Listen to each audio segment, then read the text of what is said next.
নমস্কার বন্ধুরা, মন্দিরাস ইন্ডিয়ান কিচেনে সকলকে স্বাগত।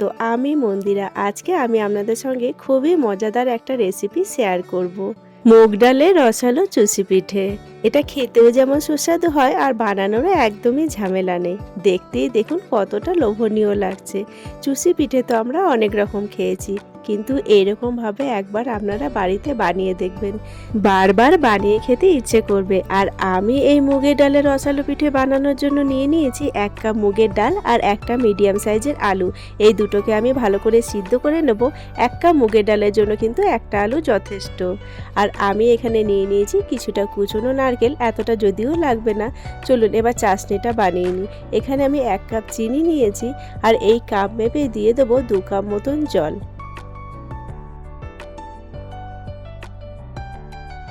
এরপরে আমি এর মধ্যে দিয়ে দেবো 2টো এলাচকে ফাটিয়ে দিয়ে ভালো করে নাড়াচাড়া করব। বেশ কিছুক্ষণ ধরে চাশনিটাকে ফোটাবো। চাশনিটা আমাদের এখানে খুব একটা বেশি গাঢ়ও হবে না, আবার খুব একটা বেশি পাতলাও হবে না, মোটামুটি ঠিক এরকম ধরনের হবে। আমার এখানে চাশনি একদম রেডি। এবার চাশনিটাকে আমরা ঢাকা দিয়ে রেখে দেবো। এরপরে এখানে একটা বাটি নিয়ে নিয়েছি আর যে মুগ ডাল আর আলুটাকে সিদ্ধ করে রেখেছিলাম সেটাও এর মধ্যে দিয়ে দিলাম। আর অন্য একটা বাটিতে কিছুটা পরিমাণে চালের গুঁড়ো নিয়ে নিয়েছি। এর মধ্যে একটু একটু করে চালের গুঁড়ো দিতে থাকবো আর ভালো করে একটা ডো বানিয়ে নেব। চালের গুঁড়োটা আমাদের যতটা প্রয়োজন হবে আমরা কিন্তু ততটাই ব্যবহার করব। একসঙ্গে পুরোটা কিন্তু ঢেলে দেওয়া যাবে না। আর এর মধ্যে কিছুটা কোরানো নারকেল আমরা দিয়ে দেবো। এরপরে আমরা এই সব কিছুকে খুব ভালো করে মেখে নেব। পুরো আটার ডো যেমন হয় ঠিক তেমনই বানিয়ে নেব। আর এই দেখুন আমার এখানে ডো কিন্তু একদম রেডি। এরপরে আমি এখানে একটু একটু মুগের ডালের ডো নিয়ে হাতের সাহায্যে চুষি পিঠে বানিয়ে নেব। আর হ্যাঁ বন্ধুরা, আপনারা চাইলে কিন্তু এখানে ছোট ছোট মিনি গোলাপ জামুনও বানাতে পারেন। মুগের ডালের মিনি গোলাপ জামুনও কিন্তু দারুণ লাগে খেতে। চাইলে আপনারা কিন্তু সেটাও ট্রাই করতে পারেন। আর এই দেখুন আমি এখানে একটা চুষি পিঠে বানিয়েছি।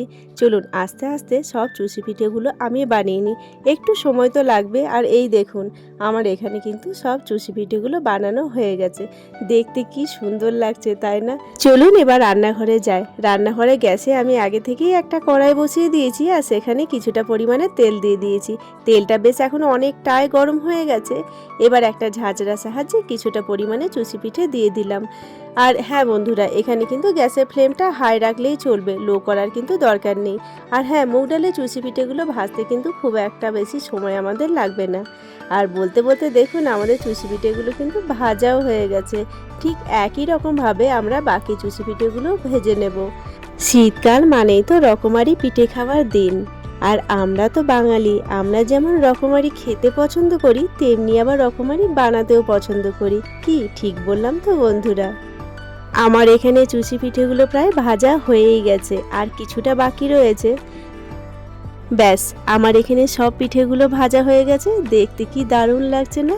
আপনারা চাইলে কিন্তু এরকমভাবে বানিয়েও স্টোর করে রাখতে পারেন। তবে যদি আপনারা এরকমভাবে বানিয়ে স্টোর করে রাখতে চান তাহলে কিন্তু যখন আপনারা ডোটা মাখবেন ওর মধ্যে কিছুটা পরিমাণে চিনির গুঁড়ো দিয়ে দেবেন।